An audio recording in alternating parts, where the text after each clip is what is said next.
দুঃখ কি, ভয় কি, এদের কিছুটা এইভাবে ভাবা যেতে পারে। জীবনে যখনই আপনি কিছু একটা লাভ করবেন, তখন সেটা হারানোর ভয় তার সাথেই চলে আসে। যেমন আপনি যদি ধন অর্জন করেন, ধন হারানোর ভয় তার সাথেই চলে আসে। সম্পত্তি অর্জন করলে সেটা লুট হবার ভয় তার সাথেই চলে আসে। আর এটা জীবনের সাথেও হয়।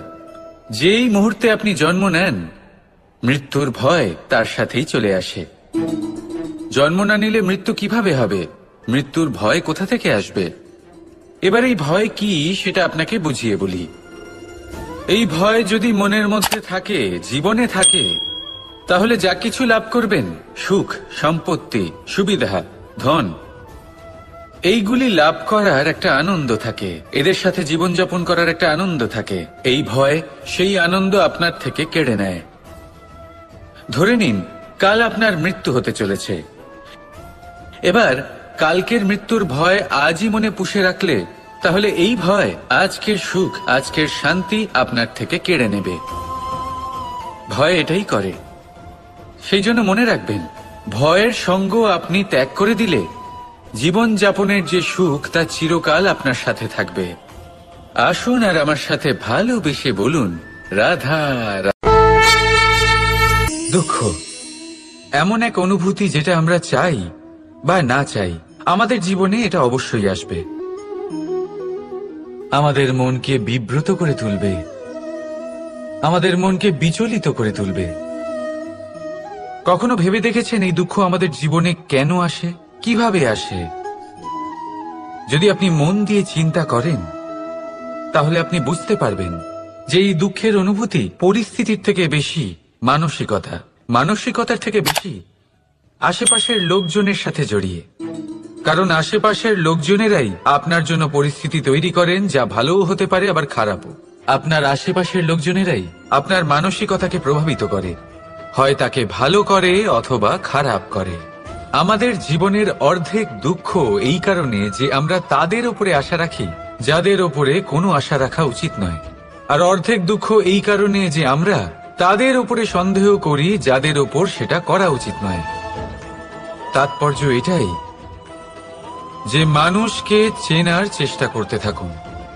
যেদিন আপনি এটা বুঝে যাবেন যে কে সুজন আর কে দুর্জন, সেই দিন এই দুঃখ আপনার জীবন থেকে দূরে কোথাও চলে যাবে। রাধা রাধা। আপনি কি কখনো কোনো জলের ধারা দেখেছেন? তার সামনে যতই মাটি থাকুক না কেন, যতই কাদা থাকুক না কেন, যখন এই জলের ধারা বইতে আরম্ভ করে দেয়, তখন এই কাদাকে নিজেই ধুয়ে নিয়ে যায়। ওই কাদাকে ধুয়ে দেয় এবং নিজের পথ নিজেই তৈরি করে নেয়। তাহলে আপনিও এরকম জলের মতো হয়ে উঠুন। যদি হয়ে উঠতে পারেন, তাহলে নিজের মনের, নিজের ভাবনার, নিজের জীবনের যত অনাবশ্যক তত্ত্ব আছে, অনুপযোগী অংশ রয়েছে, অর্থাৎ অপরিষ্কার অংশ রয়েছে, তা নিজে থেকেই নির্মল হয়ে উঠবে। আর যেরকম জলের ধারা কখনো থেমে থাকে না, সব সময় বয়ে চলে, সেইভাবে আপনিও কখনোই থামবেন না। সবসময় বয়ে চলুন, এগোতে থাকুন। পথে যদি অনেক বিপদ আসে, সমস্যা আসে, থামবেন না, তার উপর নিরন্তর প্রহার করুন, নিরন্তর প্রয়াস করুন আর অগ্রসর হন। আপনি ভেবে দেখুন, এই জলের ধারা কখনো থেমে থাকে না, সবসময় বয়ে চলে, বিপদের সম্মুখীন হয়ে তাকে সাথে বয়ে নিয়ে চলে। সেই জন্য জলের ধারা, প্রবাহমান এই ধারা, এর থেকে কখনো দুর্গন্ধ আসে না, এতে কখনো ময়লা জমতে পারে না, বরং পালিত হয় সুন্দর প্রাণবন্ত জীবজন্তু, যেমন সুন্দর ছোট মাছ। তাই আপনিও এটাই করুন, কখনো থামবেন না, শুধু চলতে থাকুন, জলের ধারার মতো বইতে থাকুন। আপনি আপনার লক্ষ্য অবশ্যই খুঁজে পাবেন, আর তার সাথে নিজের অন্তরের যে মালিন্য রয়েছে তা আপনি নিজেই নিজের থেকে দূরে করে দেবেন। তাহলে আসুন আর আমার সাথে ভালোবেসে বলুন, রাধা রাধা। এই সংসারে আমাদের জীবনের সবথেকে বড় দোষ কি আপনি জানেন? কেউ বলবেন লোভ, কেউ বলবেন লালসা, কেউ বলবেন অসত্য। দেখুন, দুঃখের মূল কারণ হলো পরিশ্রম না করা। কিছু মানুষ ভাবেন যে আমি জীবনে কোনো পরিশ্রম করব না, অথচ আমি সবকিছু প্রাপ্ত করতে চাই। আর এমন এক কারণের জন্যই দূতের মতো খেলা আমাদের জীবনে প্রবেশ করার সুযোগ পায়। দূত। এই দূত আসলে কি? দূত অর্থাৎ কোনো পরিশ্রম ছাড়াই অন্য কেউ পরিশ্রম করে যা অর্জন করেছেন, যে সুখ সুবিধা অর্জন করেছেন, তা নিজের জন্য শুধুমাত্র একটা খেলার মাধ্যমে নিজের করে নেবার ইচ্ছে। আর এই ইচ্ছে অত্যন্ত বিনাশকারী হতে পারে।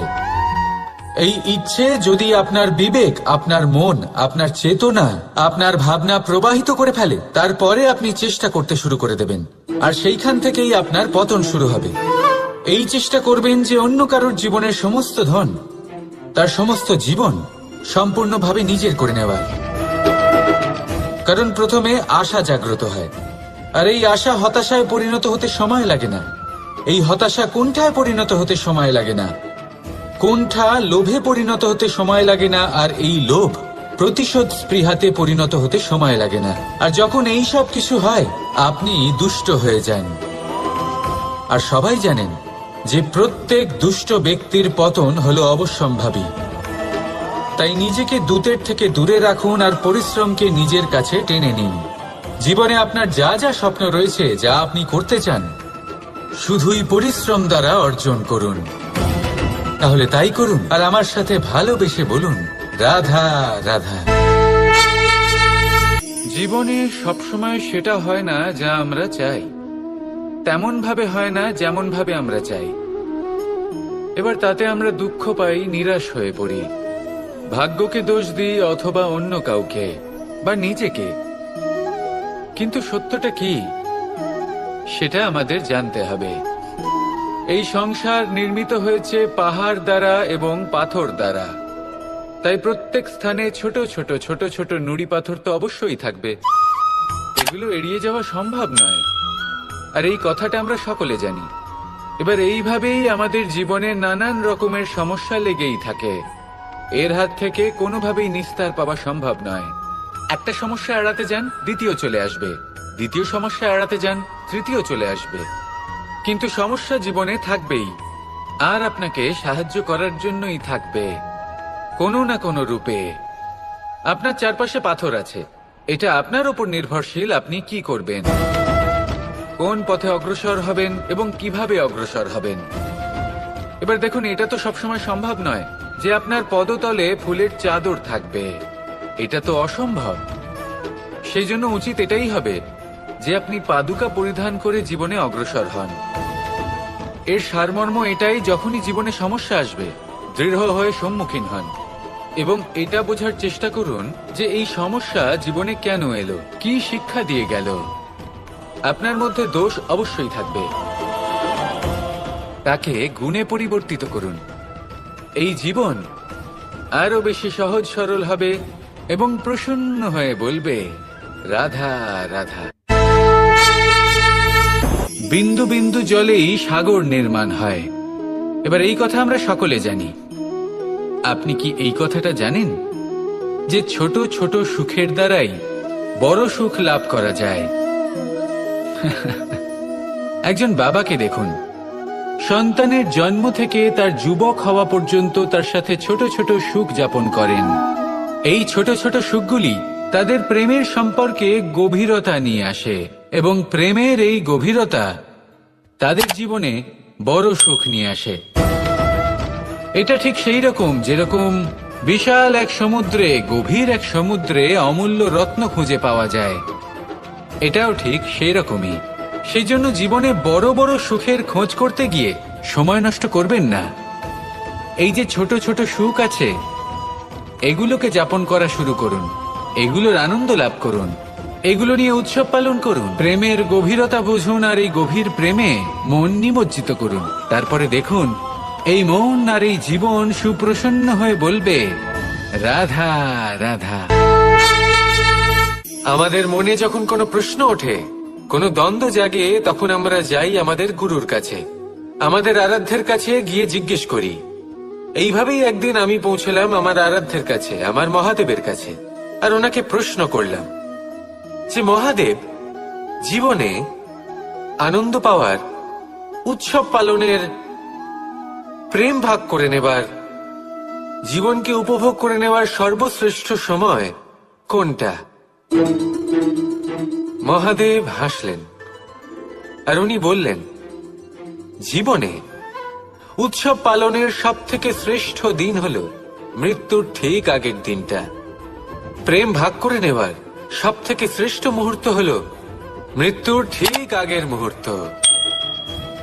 জীবনকে উপভোগ করে নেওয়ার সর্বশ্রেষ্ঠ প্রহর হলো মৃত্যুর এক প্রহর পূর্বে। তখন আমি চমকে গেলাম। আমি বললাম, কিন্তু মহাদেব, মৃত্যু তো অনিশ্চিত, আমরা জানিও না কবে আমাদের মৃত্যু হবে। মহাদেব আবার হাসলেন। উনি বললেন যে যদি আমরা এভাবে জীবন কাটাই যে আমরা জীবনের প্রত্যেক দিন, প্রত্যেক মুহূর্ত, প্রত্যেক প্রহর শেষ বলে মনে করি, তাহলে আমাদের সমস্ত জীবন আনন্দের সাথেই অতিবাহিত হবে। কি বলেন?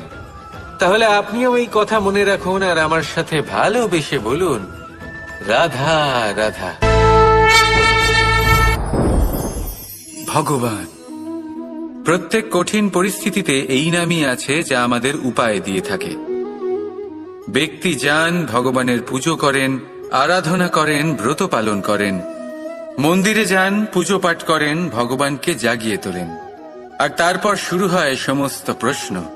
হে ভগবান, আমার সাথে এরকম কেন হচ্ছে?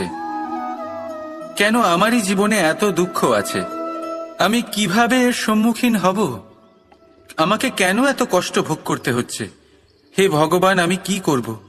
আমাকে সাহায্য করুন, কোনো রাস্তা দেখান।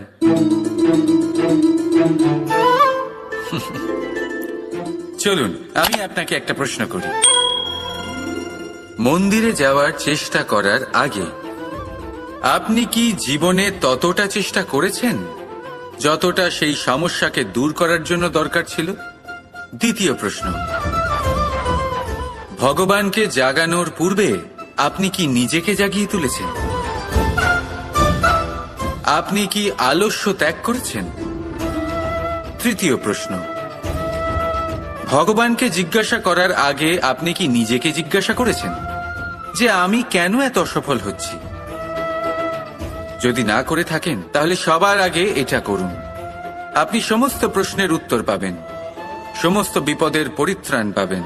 অন্য কোথাও নয়, নিজের ভেতরে তাকিয়ে দেখুন। চেষ্টা করুন নিজেকে জাগিয়ে তোলার। আপনি সফল অবশ্যই হবেন, কারণ ওই পরমাত্মা, ওই পরমেশ্বর, ওই পরব্রহ্ম আপনার মধ্যেই তো আছে। রাধা রাধা।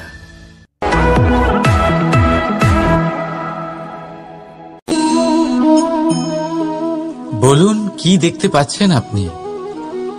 আমার হাতের এই সাদা বস্ত্র, নাকি এতে লেগে থাকা এই কালো দাগ? এবারে সত্যি কথা বলতে কি, আপনার নজর সবার আগে এই কালো দাগের উপরে গেছে। ঠিক আছে, এমনই তো হয়। ভীষণ কম মানুষ থাকেন যারা ভাবেন কোনো ব্যক্তি ভীষণ পরিশ্রম করে এই বস্ত্র ধুয়েছেন, এটা শুকিয়েছেন। বেশিরভাগ মানুষের নজর যায় এই দাগের উপরে, ভাবেন যে এটা কি করে লাগলো। কিছুটা এরকমই হয় আমাদের ব্যক্তিত্বের সাথে। আমাদের শুভ কর্মের উপরে আমাদের একটা খারাপ কর্ম ভারী মনে হয়। এবারে ভাবুন, যদি আমি চন্দ্রের কথা বলি, তাহলে তার শীতল আলো দেখার পূর্বে তার কলঙ্ক লক্ষ্য করেন, সেই চাঁদে লেগে থাকা কালো দাগ দেখে নেন।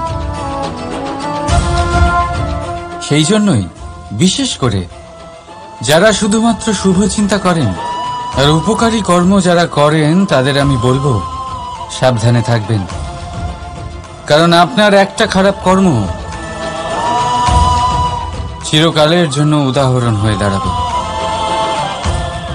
রাধা রাধা। সাফল্য, যদি আপনাকে জীবনে সাফল্য পেতে হয়, তাহলে আপনি একাধিক মানুষ পাবেন যারা একাধিক উপায় বলবে আপনাকে সাফল্য পাওয়ার। দীর্ঘ সময় ধরে পরিশ্রম, চেষ্টা, নির্ধারণ, নিষ্ঠা এই বিষয়ে ভাষণ দিতে থাকবেন। একাধিক রকমের উদাহরণ আপনার সামনে তুলে ধরবেন। কিন্তু আমার এটা মনে হয়, আমরা কেন সেই বিষয়ে কথা বলি না যা মানুষকে অসফল করে তোলে? শুধু দুটো ব্যাপার অসফল হওয়া নিশ্চিত করে। শুধু দুই ধরনের মানুষ বেশিরভাগ অসফল হন। প্রথম তারা যারা ভাবে অনেক কিছু কিন্তু কিছুই করে না, আর দ্বিতীয় তারা যারা অনেক কিছু করতে থাকে কিন্তু ভাবনা চিন্তা না করে। ভাবনা আর কর্ম, এদের মাঝে সামঞ্জস্য রাখা খুব জরুরি। যদি এটা থাকে, তাহলে জীবনে কখনো অসফল হবেন না। রাধা রাধা। আপনি অনেককে এই কথা নিশ্চয়ই বলতে শুনেছেন, এই ব্যক্তির দৃষ্টিতে দম্ভ আছে, এই ব্যক্তির চোখের ওপর অহংকারের পর্দা পড়ে আছে, ইত্যাদি ইত্যাদি। চলুন আমি আপনাকে একটা প্রশ্ন করছি, আপনি দেখেন কি দিয়ে? দৃষ্টি দিয়ে নাকি দৃষ্টিভঙ্গির সাহায্যে? ভাবুন। চিন্তায় পড়ে গেলেন নিশ্চয়ই। দৃষ্টি যে কোনো বস্তুর বা যে কোনো মানুষের শুধু বাইরের রূপটা দেখায়, যেখানে দৃষ্টিভঙ্গি আপনাকে সোজা আসল পরিচয়ের সাথে সাক্ষাৎ করায়। উদাহরণ হিসেবে চন্দ্র। চন্দ্র আমরা সবাই দেখেছি। বহু মানুষ আছেন যাদের চন্দ্র অত্যন্ত সুন্দর লাগে, আবার কিছু মানুষ এমনও আছেন যারা এই চন্দ্রের মধ্যেই দাগ খুঁজে বার করেন। এই হলো দৃষ্টিভঙ্গি। যদি নিজের দৃষ্টিভঙ্গিতে প্রেম রাখেন, ভালোবাসা রাখেন, সম্ভ্রম রাখেন, তাহলে তার বদলে আপনিও প্রেম আর সম্মান অবশ্যই পাবেন। এবারে দেখুন, যে জল দিয়ে ঈশ্বরের মূর্তি ধোয়া হয় তাকে চরণামৃত বলা হয়। এটার কারণ দৃষ্টিভঙ্গি। এখন আপনি পাথরকে ভগবান ভেবে পুজো করবেন নাকি ভগবানকে পাথর ভেবে পরিত্যাগ করবেন? সিদ্ধান্ত আপনার, কিন্তু এই সিদ্ধান্ত নির্ভর করে আপনার দৃষ্টিভঙ্গির ওপর। তাই নিজের দৃষ্টিভঙ্গি শুভ রাখুন, নিজের দৃষ্টিভঙ্গিতে ভালোবাসা রাখুন, আর আনন্দে বলুন রাধা রাধা। দুঃখ এমন এক অনুভূতি যেটা আমরা চাই বা না চাই, আমাদের জীবনে এটা অবশ্যই আসবে। আমাদের মনকে বিব্রত করে তুলবে, আমাদের মনকে বিচলিত করে তুলবে। কখনো ভেবে দেখেছেন এই দুঃখ আমাদের জীবনে কেন আসে, কিভাবে আসে? যদি আপনি মন দিয়ে চিন্তা করেন, তাহলে আপনি বুঝতে পারবেন যে এই দুঃখের অনুভূতি পরিস্থিতির থেকে বেশি মানসিকতার থেকে বেশি আশেপাশের লোকজনের সাথে জড়িয়ে। কারণ আশেপাশের লোকজনেরাই আপনার জন্য পরিস্থিতি তৈরি করেন, যা ভালোও হতে পারে আবার খারাপও। আপনার আশেপাশের লোকজনেরাই আপনার মানসিকতাকে প্রভাবিত করে, হয় তাকে ভালো করে অথবা খারাপ করে। আমাদের জীবনের অর্ধেক দুঃখ এই কারণে যে আমরা তাদের উপরে আশা রাখি যাদের উপরে কোনো আশা রাখা উচিত নয়, আর অর্ধেক দুঃখ এই কারণে যে আমরা তাদের উপরে সন্দেহ করি যাদের উপর সেটা করা উচিত নয়। তাৎপর্য এটাই যে মানুষকে চেনার চেষ্টা করতে থাকুন। যেদিন আপনি এটা বুঝে যাবেন যে কে সুজন আর কে দুর্জন, সেই দিন এই দুঃখ আপনার জীবন থেকে দূরে কোথাও চলে যাবে। রাধা রাধা। আপনি কি কখনো কোনো জলের ধারা দেখেছেন? তার সামনে যতই মাটি থাকুক না কেন, যতই কাদা থাকুক না কেন, যখন এই জলের ধারা বইতে আরম্ভ করে দেয়, তখন এই কাদাকে নিজেই ধুয়ে নিয়ে যায়। ওই কাদাকে ধুয়ে দেয় এবং নিজের পথ নিজেই তৈরি করে নেয়। তাহলে আপনিও এরকম জলের মতো হয়ে উঠুন। যদি হয়ে উঠতে পারেন, তাহলে নিজের মনের, নিজের ভাবনার, নিজের জীবনের যত অনাবশ্যক তত্ত্ব আছে, অনুপযোগী অংশ রয়েছে, অর্থাৎ অপরিষ্কার অংশ রয়েছে, তা নিজে থেকেই নির্মল হয়ে উঠবে। আর যেরকম জলের ধারা কখনো থেমে থাকে না, সব সময় বয়ে চলে, সেইভাবে আপনিও কখনোই থামবেন না। সবসময় বয়ে চলুন, এগোতে থাকুন। পথে যদি অনেক বিপদ আসে, সমস্যা আসে, থামবেন না, তার উপর নিরন্তর প্রহার করুন, নিরন্তর প্রয়াস করুন আর অগ্রসর হন। আপনি ভেবে দেখুন, এই জলের ধারা কখনো থেমে থাকে না, সবসময় বয়ে চলে, বিপদের সম্মুখীন হয়ে তাকে সাথে বয়ে নিয়ে চলে। সেই জন্য জলের ধারা, প্রবাহমান এই ধারা, এর থেকে কখনো দুর্গন্ধ আসে না, এতে কখনো ময়লা জমতে পারে না, বরং পালিত হয় সুন্দর প্রাণবন্ত জীবজন্তু, যেমন সুন্দর ছোট মাছ। তাই আপনিও এটাই করুন, কখনো থামবেন না, শুধু চলতে থাকুন, জলের ধারার মতো বইতে থাকুন। আপনি আপনার লক্ষ্য অবশ্যই খুঁজে পাবেন, আর তার সাথে নিজের অন্তরের যে মালিন্য রয়েছে, তা আপনি নিজেই নিজের থেকে দূরে করে দেবেন। তাহলে আসুন আর আমার সাথে ভালোবেসে বলুন, রাধা রাধা। এই সংসারে আমাদের জীবনের সবথেকে বড় দোষ কি আপনি জানেন? কেউ বলবেন লোভ, কেউ বলবেন লালসা, কেউ বলবেন অসত্য। দেখুন, দুঃখের মূল কারণ হল পরিশ্রম না করা। কিছু মানুষ ভাবেন যে আমি জীবনে কোনো পরিশ্রম করব না, অথচ আমি সবকিছু প্রাপ্ত করতে চাই। আর এমন এক কারণের জন্যই দূতের মতো খেলা আমাদের জীবনে প্রবেশ করার সুযোগ পায়। দূত, এই দূত আসলে কি? দূত অর্থাৎ কোনো পরিশ্রম ছাড়াই অন্য কেউ পরিশ্রম করে যা অর্জন করেছেন, যে সুখ সুবিধা অর্জন করেছেন, তা নিজের জন্য শুধুমাত্র একটা খেলার মাধ্যমে নিজের করে নেওয়ার ইচ্ছে। আর এই ইচ্ছে অত্যন্ত বিনাশকারী হতে পারে। এই ইচ্ছে যদি আপনার বিবেক, আপনার মন, আপনার চেতনা, আপনার ভাবনা প্রবাহিত করে ফেলে, তারপরে আপনি চেষ্টা করতে শুরু করে দেবেন, আর সেইখান থেকেই আপনার পতন শুরু হবে। এই চেষ্টা করবেন যে অন্য কারোর জীবনের সমস্ত ধন, তার সমস্ত জীবন সম্পূর্ণভাবে নিজের করে নেওয়ার। কারণ প্রথমে আশা জাগ্রত হয়, আর এই আশা হতাশায় পরিণত হতে সময় লাগে না। এই হতাশা কুণ্ঠায় পরিণত হতে সময় লাগে না, কুণ্ঠা লোভে পরিণত হতে সময় লাগে না, আর এই লোভ প্রতিশোধ স্পৃহাতে পরিণত হতে সময় লাগে না। আর যখন এই সব কিছু হয়, আপনি দুষ্ট হয়ে যান। আর সবাই জানেন যে প্রত্যেক দুষ্ট ব্যক্তির পতন হলো অবশ্যম্ভাবী।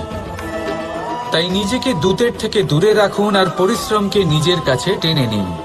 জীবনে আপনার যা যা স্বপ্ন রয়েছে, যা আপনি করতে চান, শুধুই পরিশ্রম দ্বারা অর্জন করুন। তাহলে তাই করুন, আর আমার সাথে ভালোবেসে বলুন, রাধা রাধা। জীবনে সবসময় সেটা হয় না যা আমরা চাই, তেমন ভাবে হয় না যেমন ভাবে আমরা চাই। এবার তাতে আমরা দুঃখ পাই, নিরাশ হয়ে পড়ি, ভাগ্যকে দোষ দিই অথবা অন্য কাউকে বা নিজেকে। কিন্তু সত্যটা কি, সেটা আমাদের জানতে হবে।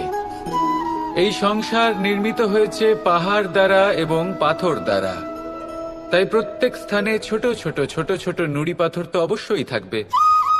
এগুলো এড়িয়ে যাওয়া সম্ভব নয়, আর এই কথাটা আমরা সকলে জানি। এবার এইভাবেই আমাদের জীবনে নানান রকমের সমস্যা লেগেই থাকে। এর হাত থেকে কোনোভাবেই নিস্তার পাওয়া সম্ভব নয়। একটা সমস্যা এড়াতে যান, দ্বিতীয় চলে আসবে, দ্বিতীয় সমস্যা এড়াতে যান, তৃতীয় চলে আসবে। কিন্তু সমস্যা জীবনে থাকবেই, আর আপনাকে সাহায্য করার জন্যই থাকবে কোনো না কোনো রূপে। আপনার চারপাশে পাথর আছে, এটা আপনার উপর নির্ভরশীল আপনি কি করবেন, কোন পথে অগ্রসর হবেন এবং কিভাবে অগ্রসর হবেন। এবার দেখুন, এটা তো সবসময় সম্ভব নয় যে আপনার পদতলে ফুলের চাদর থাকবে, এটা তো অসম্ভব। সেই জন্য উচিত এটাই হবে যে আপনি পাদুকা পরিধান করে জীবনে অগ্রসর হন। এর সারমর্ম এটাই, যখনই জীবনে সমস্যা আসবে দৃঢ় হয়ে সম্মুখীন হন এবং এটা বোঝার চেষ্টা করুন যে এই সমস্যা জীবনে কেন এলো, কি শিক্ষা দিয়ে গেল। আপনার মধ্যে দোষ অবশ্যই থাকবে, তাকে গুণে পরিবর্তিত করুন। এই জীবন আরো বেশি সহজ সরল হবে এবং প্রসন্ন হয়ে বলবে, রাধা রাধা। বিন্দু বিন্দু জলেই সাগর নির্মাণ হয়। এবার এই কথা আমরা সকলে জানি। আপনি কি এই কথাটা জানেন যে ছোট ছোট সুখের দ্বারাই বড় সুখ লাভ করা যায়? একজন বাবাকে দেখুন, সন্তানের জন্ম থেকে তার যুবক হওয়া পর্যন্ত তার সাথে ছোট ছোট সুখ যাপন করেন।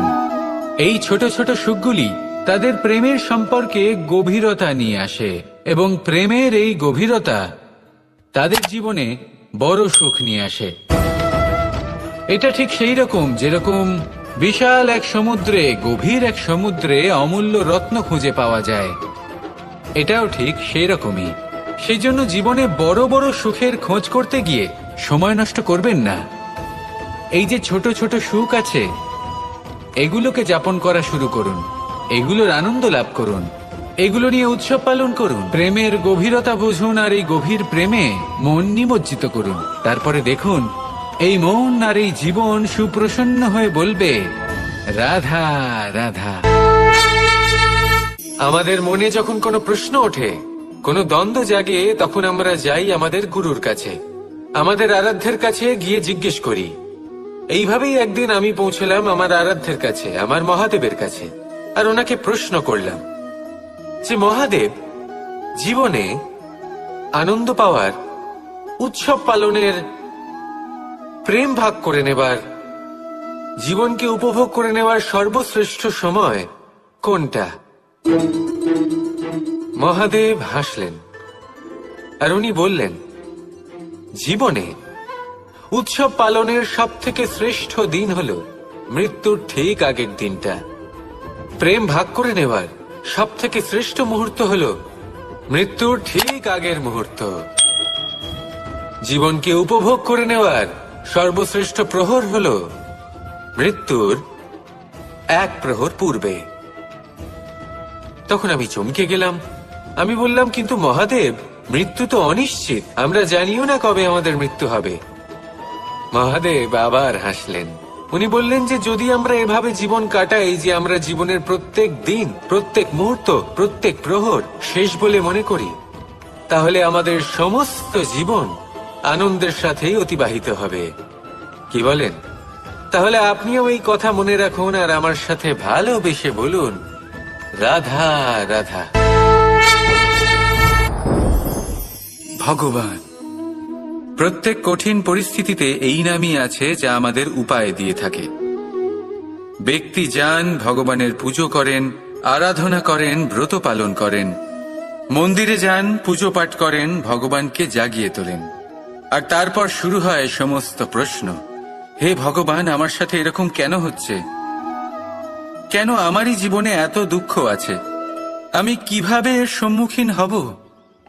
আমাকে কেন এত কষ্ট ভোগ করতে হচ্ছে? হে ভগবান, আমি কি করব? আমাকে সাহায্য করুন, কোনো রাস্তা দেখান।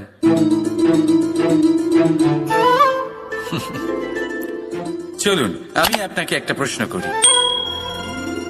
মন্দিরে যাওয়ার চেষ্টা করার আগে আপনি কি জীবনে ততটা চেষ্টা করেছেন যতটা সেই সমস্যাকে দূর করার জন্য দরকার ছিল? দ্বিতীয় প্রশ্ন, ভগবানকে জাগানোর পূর্বে আপনি কি নিজেকে জাগিয়ে তুলেছেন?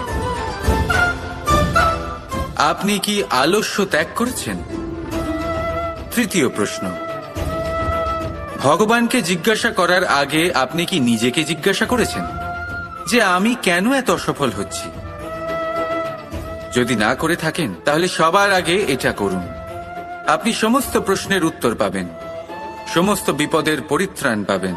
অন্য কোথাও নয়, নিজের ভেতরে তাকিয়ে দেখুন। চেষ্টা করুন নিজেকে জাগিয়ে তোলার। আপনি সফল অবশ্যই হবেন, কারণ এই পরমাত্মা, ওই পরমেশ্বর, ওই পরব্রহ্ম আপনার মধ্যেই তো আছে। রাধা রাধা।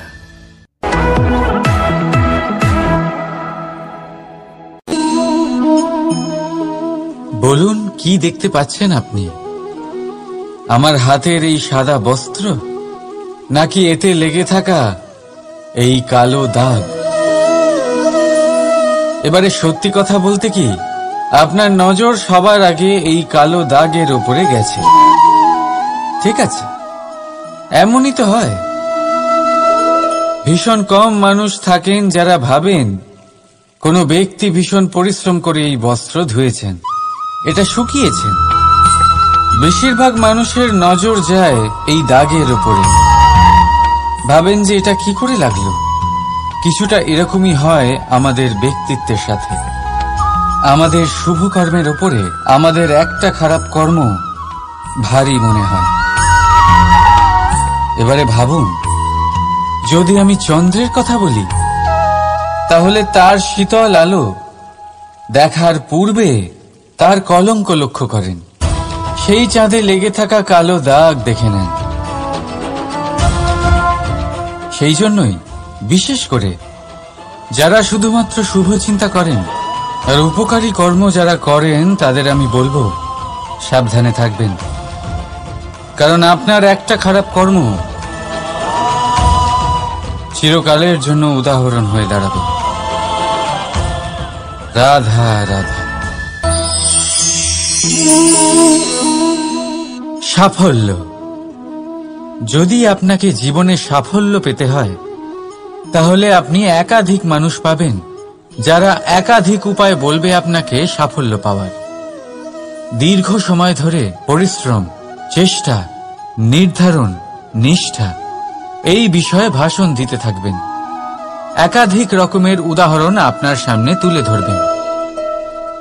কিন্তু আমার এটা মনে হয়, আমরা কেন সেই বিষয়ে কথা বলি না যা মানুষকে অসফল করে তোলে? শুধু দুটো ব্যাপার অসফল হওয়া নিশ্চিত করে। শুধু দুই ধরনের মানুষ বেশিরভাগ অসফল হন। প্রথম তারা যারা ভাবে অনেক কিছু কিন্তু কিছুই করে না। আর দ্বিতীয় তারা যারা অনেক কিছু করতে থাকে কিন্তু ভাবনা চিন্তা না করে। ভাবনা আর কর্ম, এদের মাঝে সামঞ্জস্য রাখা খুব জরুরি। যদি এটা থাকে, তাহলে জীবনে কখনো অসফল হবেন না। রাধা রাধা। আপনি অনেককে এই কথা নিশ্চয়ই বলতে শুনেছেন, এই ব্যক্তির দৃষ্টিতে দম্ভ আছে, এই ব্যক্তির চোখের ওপর অহংকারের পর্দা পড়ে আছে, ইত্যাদি ইত্যাদি। চলুন আমি আপনাকে একটা প্রশ্ন করছি, আপনি দেখেন কি দিয়ে? দৃষ্টি দিয়ে নাকি দৃষ্টিভঙ্গির সাহায্যে? ভাবুন। চিন্তায় পড়ে গেলেন নিশ্চয়ই।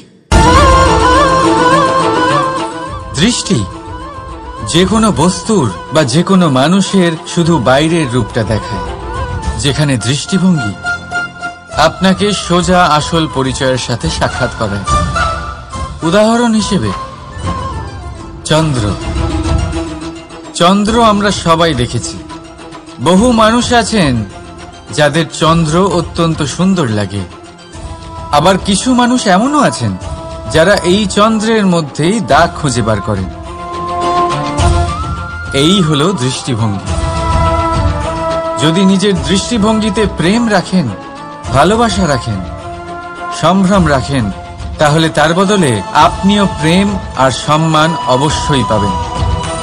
এবারে দেখুন, যে জল দিয়ে ঈশ্বরের মূর্তি ধোয়া হয় তাকে চরণামৃত বলা হয়। এটার কারণ দৃষ্টিভঙ্গি। এখন আপনি পাথরকে ভগবান ভেবে পুজো করবেন নাকি ভগবানকে পাথর ভেবে পরিত্যাগ করবেন? সিদ্ধান্ত আপনার, কিন্তু এই সিদ্ধান্ত নির্ভর করে আপনার দৃষ্টিভঙ্গির ওপর। তাই নিজের দৃষ্টিভঙ্গি শুভ রাখুন, নিজের দৃষ্টিভঙ্গিতে ভালোবাসা রাখুন, আর আনন্দে বলুন রাধা রাধা। দুঃখ এমন এক অনুভূতি যেটা আমরা চাই বা না চাই, আমাদের জীবনে এটা অবশ্যই আসবে। আমাদের মনকে বিব্রত করে তুলবে, আমাদের মনকে বিচলিত করে তুলবে। কখনো ভেবে দেখেছেন এই দুঃখ আমাদের জীবনে কেন আসে, কিভাবে আসে? যদি আপনি মন দিয়ে চিন্তা করেন তাহলে আপনি বুঝতে পারবেন যে এই দুঃখের অনুভূতি পরিস্থিতির থেকে বেশি মানসিকতার থেকে বেশি আশেপাশের লোকজনের সাথে জড়িয়ে। কারণ আশেপাশের লোকজনেরাই আপনার জন্য পরিস্থিতি তৈরি করেন, যা ভালোও হতে পারে আবার খারাপও। আপনার আশেপাশের লোকজনেরাই আপনার মানসিকতাকে প্রভাবিত করে, হয় তাকে ভালো করে অথবা খারাপ করে। আমাদের জীবনের অর্ধেক দুঃখ এই কারণে যে আমরা তাদের উপরে আশা রাখি যাদের উপরে কোনো আশা রাখা উচিত নয়, আর অর্ধেক দুঃখ এই কারণে যে আমরা তাদের উপরে সন্দেহ করি যাদের উপর সেটা করা উচিত নয়। তাৎপর্য এটাই যে মানুষকে চেনার চেষ্টা করতে থাকুন। যেদিন আপনি এটা বুঝে যাবেন যে কে সুজন আর কে দুর্জন, সেই দিন এই দুঃখ আপনার জীবন থেকে দূরে কোথাও চলে যাবে। রাধা রাধা। আপনি কি কখনো কোনো জলের ধারা দেখেছেন? তার সামনে যতই মাটি থাকুক না কেন, যতই কাদা থাকুক না কেন, যখন এই জলের ধারা বইতে আরম্ভ করে দেয় তখন এই কাদাকে নিজেই ধুয়ে নিয়ে যায়। ওই কাদাকে ধুয়ে দেয় এবং নিজের পথ নিজেই তৈরি করে নেয়। তাহলে আপনিও এরকম জলের মতো হয়ে উঠুন। যদি হয়ে উঠতে পারেন তাহলে নিজের মনের, নিজের ভাবনার, নিজের জীবনের যত অনাবশ্যক তত্ত্ব আছে, অনুপযোগী অংশ রয়েছে, অর্থাৎ অপরিষ্কার অংশ রয়েছে, তা নিজে থেকেই নির্মল হয়ে উঠবে। আর যেরকম জলের ধারা কখনো থেমে থাকে না, সব সময় বয়ে চলে, সেইভাবে আপনিও কখনোই থামবেন না। সবসময় বয়ে চলুন, এগোতে থাকুন। পথে যদি অনেক বিপদ আসে, সমস্যা আসে, থামবেন না, তার উপর নিরন্তর প্রহার করুন, নিরন্তর প্রয়াস করুন আর অগ্রসর হন। আপনি ভেবে দেখুন, এই জলের ধারা কখনো থেমে থাকে না, সবসময় বয়ে চলে, বিপদের সম্মুখীন হয়ে তাকে সাথে বয়ে নিয়ে চলে। সেই জন্য জলের ধারা, প্রবাহমান এই ধারা, এর থেকে কখনো দুর্গন্ধ আসে না, এতে কখনো ময়লা জমতে পারে না, বরং পালিত হয় সুন্দর প্রাণবন্ত জীবজন্তু, যেমন সুন্দর ছোট মাছ। তাই আপনিও এটাই করুন, কখনো থামবেন না, শুধু চলতে থাকুন, জলের ধারার মতো বইতে থাকুন।